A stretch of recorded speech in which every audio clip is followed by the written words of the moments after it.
Hey everyone, it's me, Arthur Kade, welcoming Bravo's below deck star, the one and only Captain Lee to Behind the Velvet Rope. We're chatting all about his incredible career, so get ready.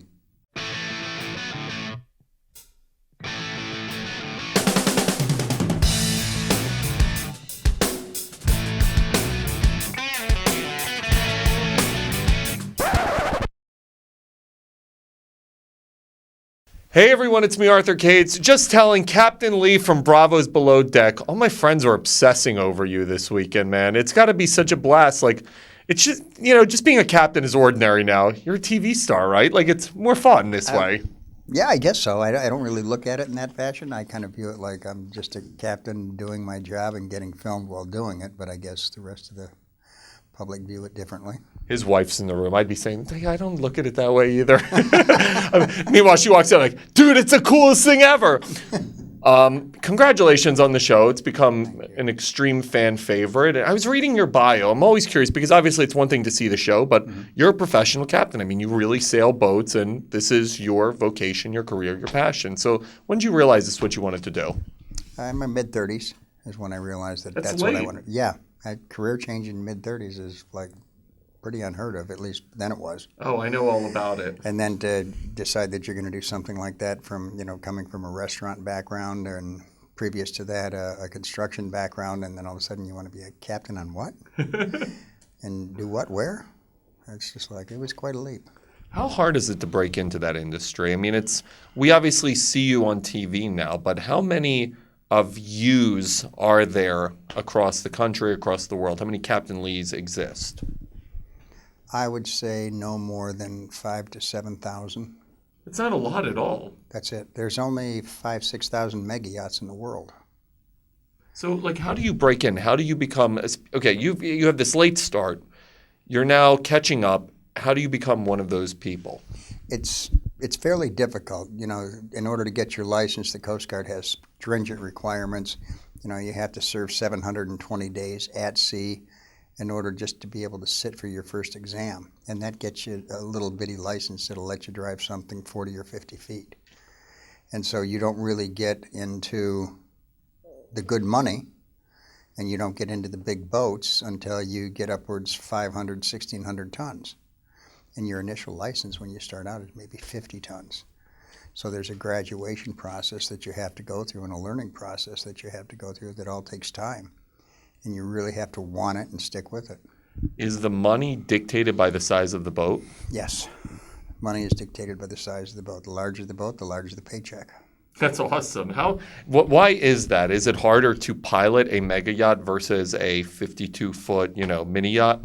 In some aspects it is, in other aspects it isn't. You've got a lot more toys that help you control it, but it's like, you're flying little puddle jumpers over to the islands, commercially, and now you're graduating to 7.4s. Talk to me about the impact of the show. People know who you are now. I mean, it's got to be pretty cool. What's it been like for you becoming essentially a public television figure? It's been very different. Nobody, first of all, you don't expect it. You do it, and when your show first airs, you're very nervous about it. I remember the first episode, I just wanted to sit in a room by myself, nobody else there, and watch it, because we don't know what's going to happen, and you don't know whether it's going to be well received or not. And so, you have a bit of, you're anxious. But it's been a lot of fun. I'm continuing to have a lot of fun with it, and everybody's been just great. But they don't give you a manual on how to deal with the fame that comes along with it. What have been some of the crazy situations that have happened because of that fame for you?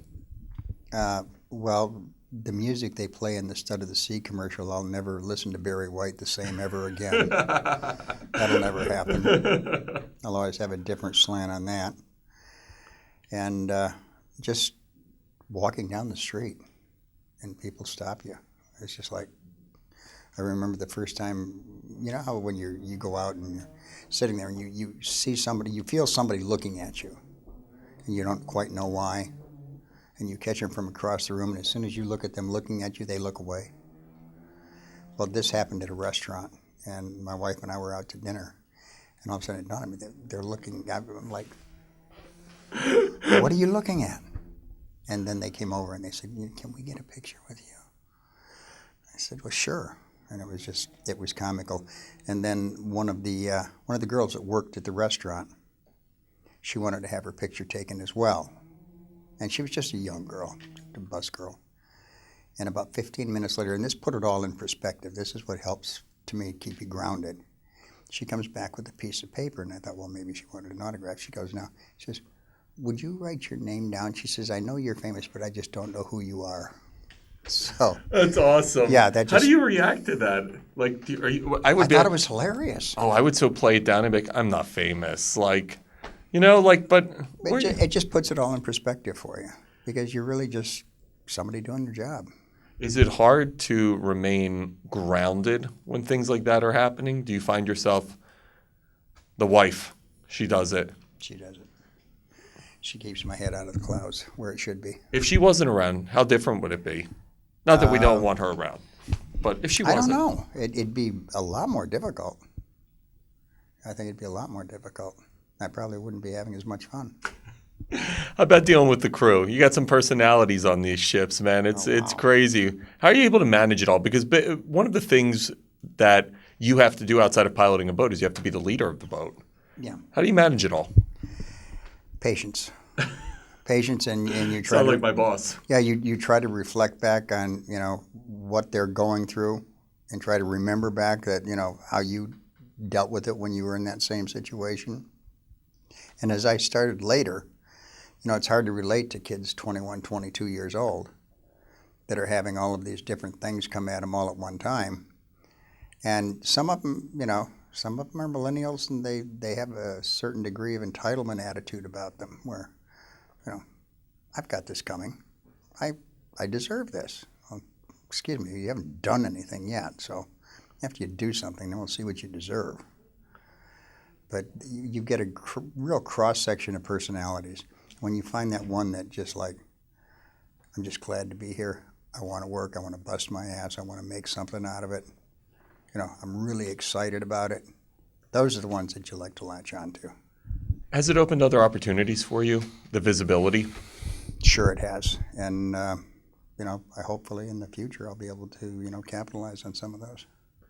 Okay, so the whole mega yacht thing, right? I'm fascinated. I've been on a couple of these mega yachts over the course of my lifetime. Walk me through the type of people that you have to deal with. Like, what are some of the struggles that you have to deal with captaining some of these ships? One of the largest struggles that you deal with is you're dealing with billionaires. And if you've never dealt with a billionaire before, They want what they difficult. want. They're not used to being told no at all because they have the money to make it happen. I want this, I want it here, I want it here now, get it done. And I don't care what it costs. Well, when you can just like fire up the G5 and go get whatever it is they need from any part of the world and have it to them in 14 hours, But then you get to the safety side of things and what's good for their boat and what's good for, them personally, because it's kind of like a marriage, when you work with these people. You have to understand their personality and they have to understand yours and you have to get along because there are times where you're just going to say, they want the boat in Saint-Tropez or they want the boat in St. Thomas or they want the boat in St. Bart's. And we just can't do it. Weather is prohibited, there's a storm out there, and no, we're not doing it. They deal with that not very well sometimes. Does it totally corrupt your view of the world when you get to travel? I've been to Saint-Tropez. I mean, when you get to travel to some of these places and you look out in the water and all you see is the yachts, does it totally corrupt the way you look at the world, the normal part of the world? It does change your perspective if you allow it. And that's where you really need to be careful because, and that's where a lot of young crew have difficulty. They make great money, they get paid a lot of money, they get great tips. It's not unusual to make $4,000 or $5,000 in a week's time for a tip. And so next thing you know, you've got a 22-year-old deckhand sporting a $20,000 Rolex. And the money came so quick and so easy that he has no concept of what it really takes to earn it. It just happened. And so, trying to instill that integrity that goes along with earning something sometimes is tough, and you're just exposed to what I call stupid money. Because we spend so much money on boats.